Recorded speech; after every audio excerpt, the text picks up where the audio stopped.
Bom dia a todos, eu me chamo Giancarlo Nicastro, CEO da Sila Brasil.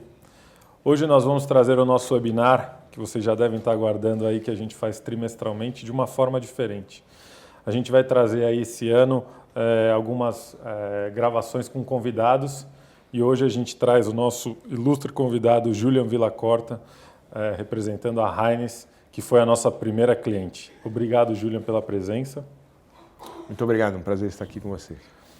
Então, a dinâmica que a gente vai fazer é a mesma que a gente fez nos outros durante o ano passado. A gente vai ter os nossos slides para ajudar a nossa discussão e a gente vai conversar um pouco a visão de um grande desenvolvedor, de uma pessoa com bastante experiência no mercado, em cima dos dados que a gente vem trazer para vocês aqui em primeira mão no mercado.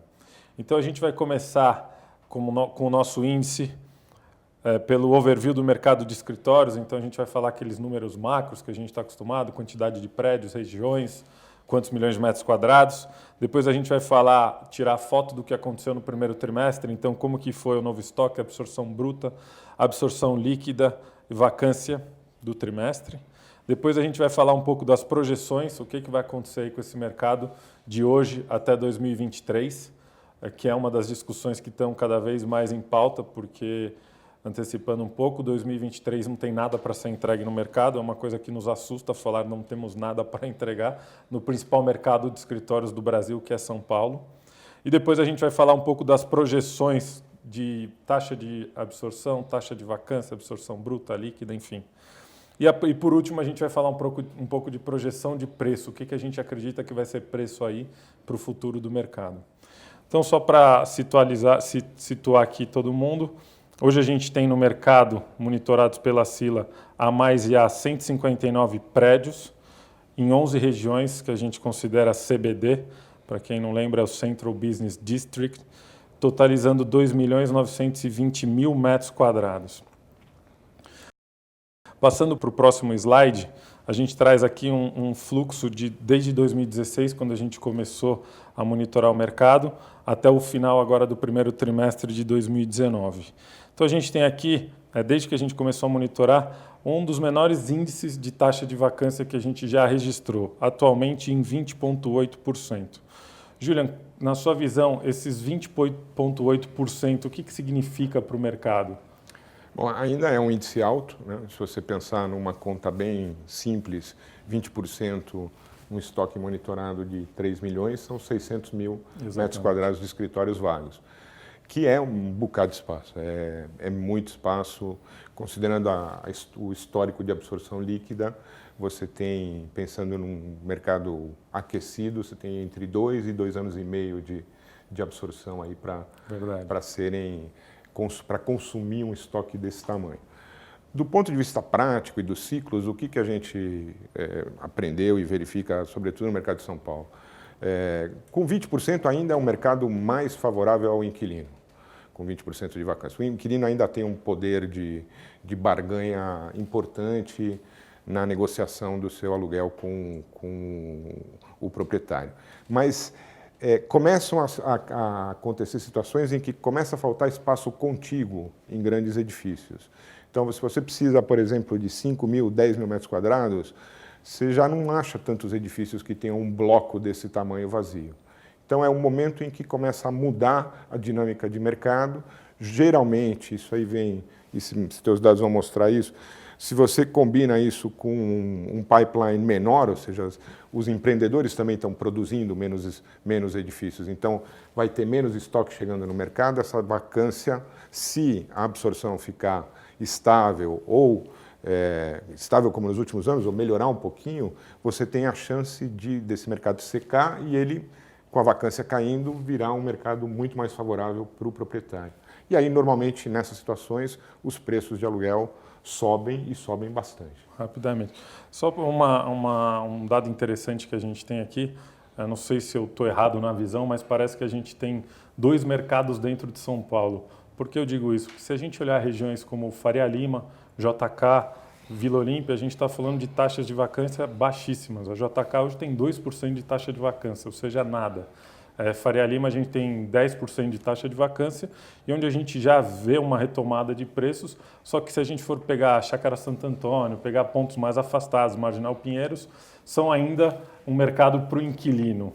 Então, muito em linha do que você está falando, esses mercados são mercados que ainda não são atrativos. Por quê? O que você acha? Por que esses mercados estão sofrendo mais do que os mercados mais consolidados? Vamos lá, concordo plenamente contigo. O retrato do 20% é uma média e as médias elas carregam distorções. Perfeito. Faria Lima, JK, os pedaços da Vila Olímpia mais próximos à JK, essas áreas mais nobres, a produção de terrenos e de novos empreendimentos aí é praticamente impossível. Não tem terrenos que possibilitem o desenvolvimento de novos empreendimentos. Você vai mostrar no teu pipeline futuro, você tem 2 novos empreendimentos na Faria Lima e isso é o que você vai conseguir produzir nos próximos muitos anos. Algumas coisinhas pequenas que talvez você consiga retrofitar ou montar um pequeno prédio, mas nada de volume significativo. Então, nesses lugares, a escassez ela se dá antes, a vacância ela diminui e nesse ponto é muito rápido a volta do preço. Quem quer estar nessa localização, que é uma localização premium, né? É a localização, o endereço mais cobiçado da cidade, ele tem que pagar um preço maior. Esses outros mercados, os mercados mais para o vetor sul da Marginal, e mesmo Berrini e Chucre e Zaidan, são mercados que ainda têm, assim, eu diria, Berrini e Chucre estão mais próximos da média do mercado. Imagino que se você fosse fazer uma foto da vacância, aí você estaria entre 20% e 25%, Perfeito, dependendo como você está olhando esse segmento, fatiando esse segmento. Né? E para baixo, na parte sul, sim, aí você já tem uma vacância maior e que essa vacância ela reflete a dinâmica até de preços do mercado. Né? Nos últimos anos, com esses novos edifícios vindo todos na Berrini e na Chucre, criou uma oportunidade para esse sujeito que estava pior localizado mudar para um edifício melhor, pagando mais ou menos o que ele pagava nessas regiões. Então, o famoso flight to quality. Exatamente. Esse flight to quality foi uma oportunidade de preço. Ninguém muda puramente pela qualidade. É a qualidade combinada com uma equação econômica que seja satisfatória para o inquilino. E, obviamente, um proprietário pressionado que precisa encher o seu edifício. Então, nessa dinâmica, acho que ainda vai ter um prêmio. Sempre quanto mais longe, mais para o sul, você vai ter um mercado que vai demorar mais tempo para recuperar, mas concordo plenamente contigo. Hoje você já tem plena ocupação em mercados da Faria Lima e as zonas mais nobres da JK e os aluguéis aí não vão diminuir. E as renovatórias que estão vindo fortes, pelo que a gente está vendo, e acredito que elas vão, os aluguéis aí a tendência é de alta mesmo. Legal. Dando sequência aqui nessa linha que a gente tem falado aí do crescimento do vetor, olhando aqui para esse slide de projeção de novo estoque, a gente olha aqui 2019 com praticamente um pouco menos de 50 mil metros, 2020 a gente já tem algo próximo dos 100 mil, 2021 é quando tem a última grande entrega no mercado, que é basicamente Parque da Cidade, que tem aí grandes coisas, 2022 praticamente nada e 2023 nada. Quando a gente fala de novo estoque, uma das discussões que sempre vem à mesa no nosso mercado é para onde a cidade vai? O que você, como desenvolvedor, o que você acredita que vai acontecer? Vão se criar novas regiões? Qual que é a tua visão nisso? Hoje, sim, se você não tiver nenhuma grande mudança de destravar zoneamento e tudo isso, o vetor é para o sul, é em direção marginal sul. Né? Tem uma coisa que está acontecendo há muitos anos, que é a mudança do CEAGESP. Isso é uma discussão, desde o começo da minha carreira eu escuto falar disso, já faz bastante tempo, portanto. Mas isso sim tem o potencial de destravar a Zona Oeste, porque aí você cria um novo vetor, uma nova zona de centralidade. Mas acho que isso ainda vai demorar algum tempo, portanto o vetor é para o sul. Com relação ao novo estoque, acho que aqui tem, de fato, o estoque baixo, o novo estoque baixo ajuda a vacância a cair e os preços a se recuperarem e torna mais atrativo desenvolver. Aí o desafio passa a ser encontrar terrenos compatíveis para desenvolver, e isso reforça o vetor sul, porque é onde você ainda tem zonas industriais, zonas em transformação que podem ser objeto de gentrificação. Então você pode derrubar áreas que são hoje não degradadas, mas entornos que são mais industriais ou pequenas casinhas e ir montando terrenos que possibilitem fazer novos prédios de categoria. Nas regiões consolidadas, Faria Lima, Paulista, o Itaim, as oportunidades que existem são de assemblar talvez pequenas propriedades que vão te dar prédios pequenos e que não vão conseguir, de fato, atrair os novos AAAs da cidade. Eu tenho uma visão, e eu queria ver se você concorda. Eu acho que com o risco que a gente tem ainda econômico-político muito forte, essa questão do novo estoque, eu tenho uma teoria que eu acho que os empreendimentos classe B que estão no momento ali deixado de lado por não ter um pé direito, por não ter um elevador moderno, etc., eu acho que eles vão voltar com tudo, porque é um risco mais baixo, acho que você concorda com isso.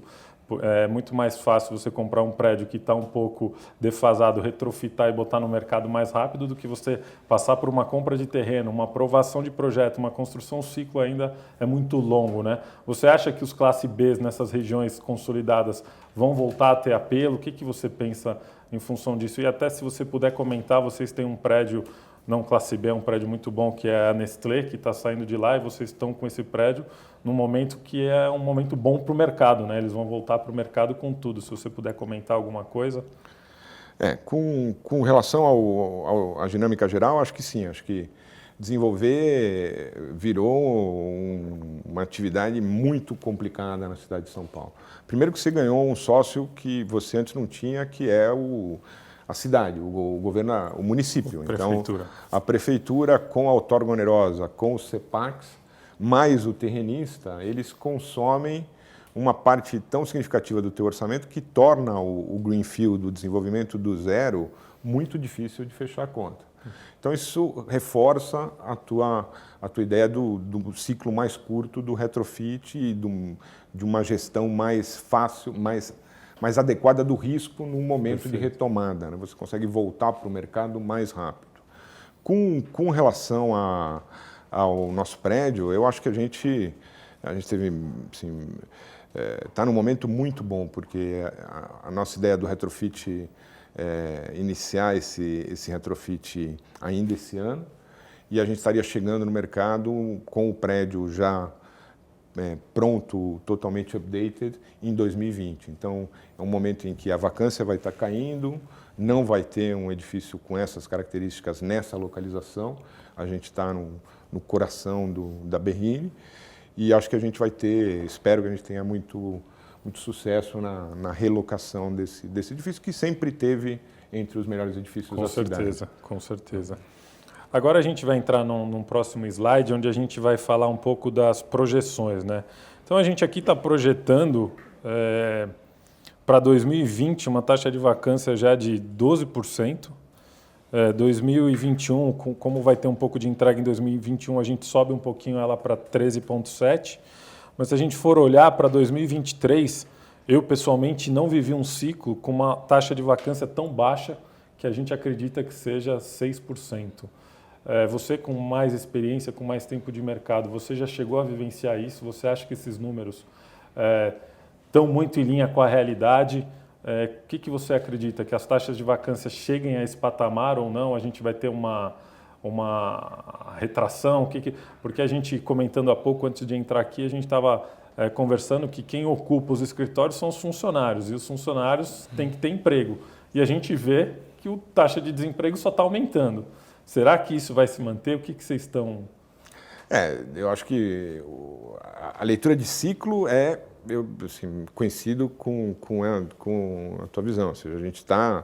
Eu já vivi uma taxa de vacância abaixo de 8 em 2 momentos do ciclo, né? E são momentos em que você tem retomada de preço, são momentos bons para estar no mercado, para estar desenvolvendo, para estar retrofitando, para estar alugando.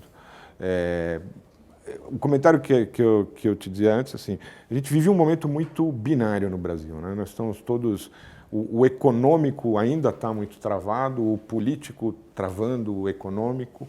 E o que a gente vinha, assim, nós viemos de 2 anos em que já era para a gente estar melhor nessa recuperação, né? A gente teve dois falsos arranques aí. A gente teve um primeiro falso arranque e veio o escândalo do boi, o Joesley, pumba, todas as expectativas vieram para baixo, começa tudo de novo. Veio o momento da eleição, toda a perspectiva de aprovação das reformas, isso ia destravar a economia. E a gente tem um governo absolutamente trapalhão, com uma comunicação horrorosa, e a gente já viu que vai ser uma jornada de muito solavanco, de muito nervosismo, muita ida e vinda. Mas se de fato, eu pessoalmente acredito que sim, que não tem como não destravar a reforma e a economia naturalmente vai ter uma recuperação, nem que seja cíclica, o mercado vai acompanhar.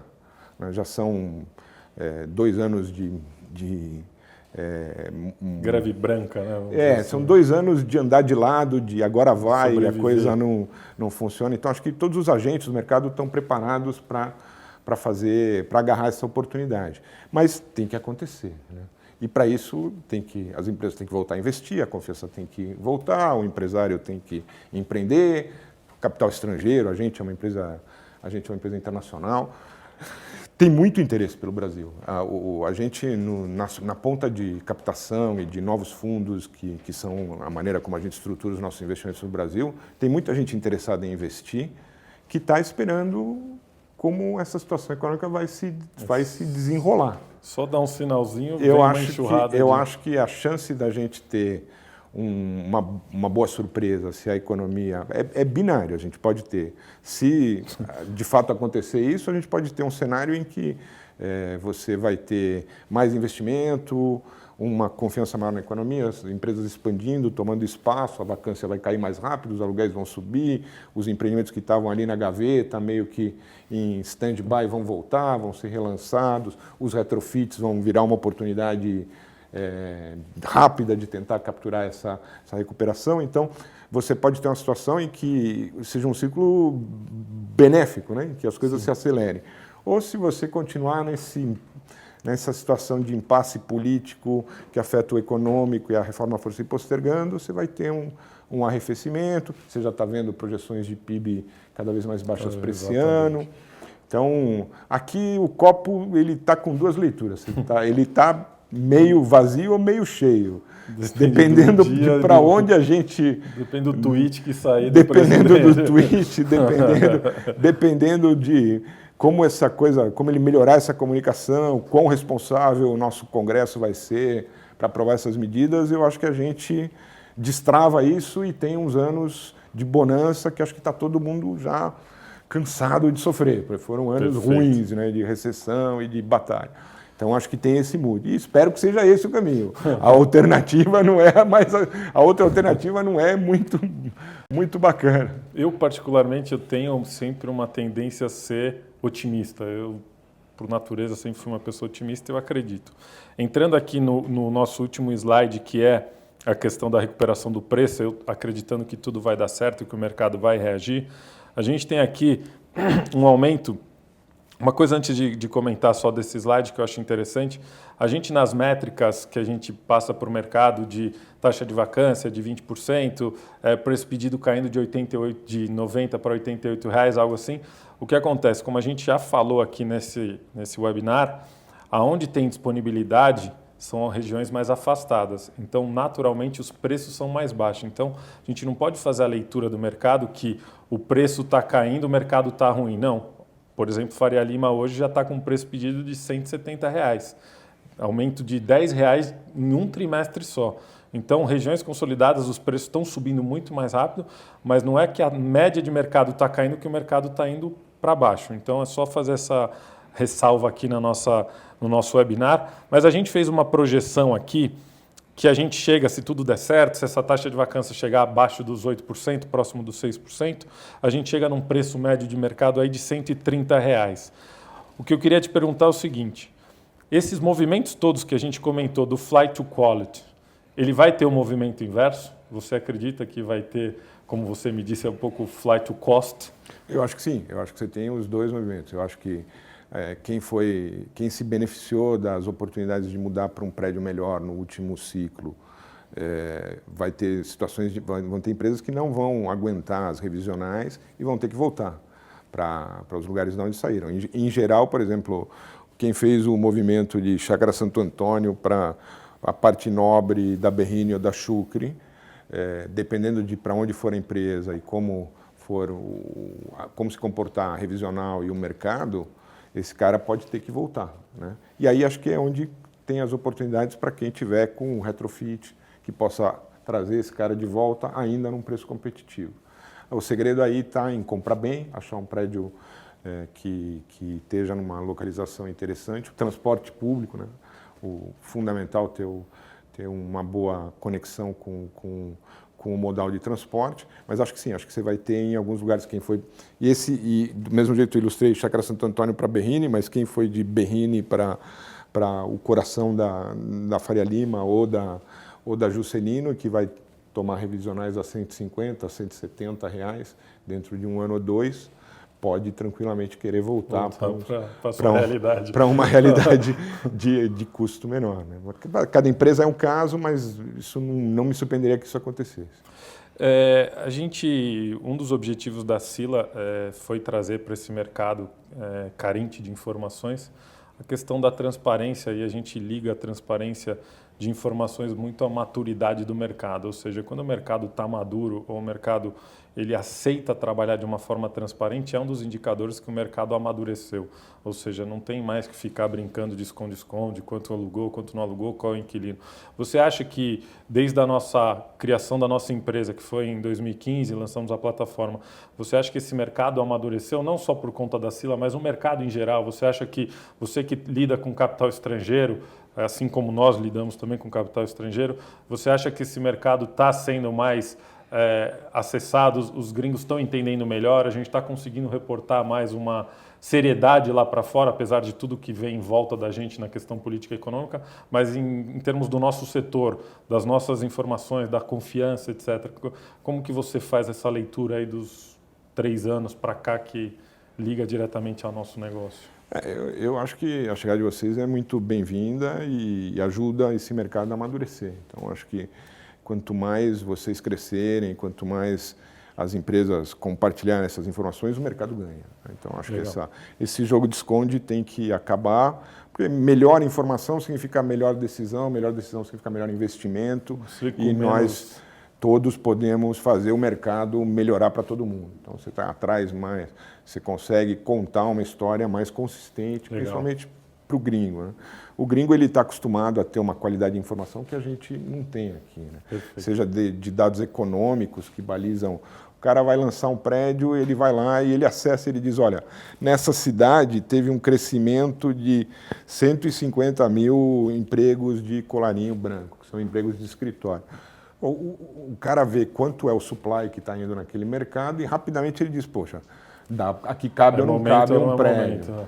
Aqui a gente sempre sofreu com um mercado opaco e com umas informações pouco confiáveis, tanto de governo como de mercado. Perfeito. Então, acho que a chegada de vocês e o amadurecimento dos players do mercado ajuda para que todos tenham melhor informação e tomem melhores decisões.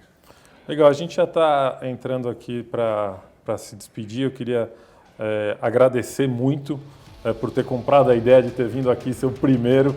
Tenho certeza que foi um sucesso esse nosso vídeo, a gente vai fazer mais vezes. Obrigado de coração e conte com a gente aí no que for preciso. Isso. Obrigado, muito obrigado pela oportunidade, um prazer estar aqui com você. Muito obrigado.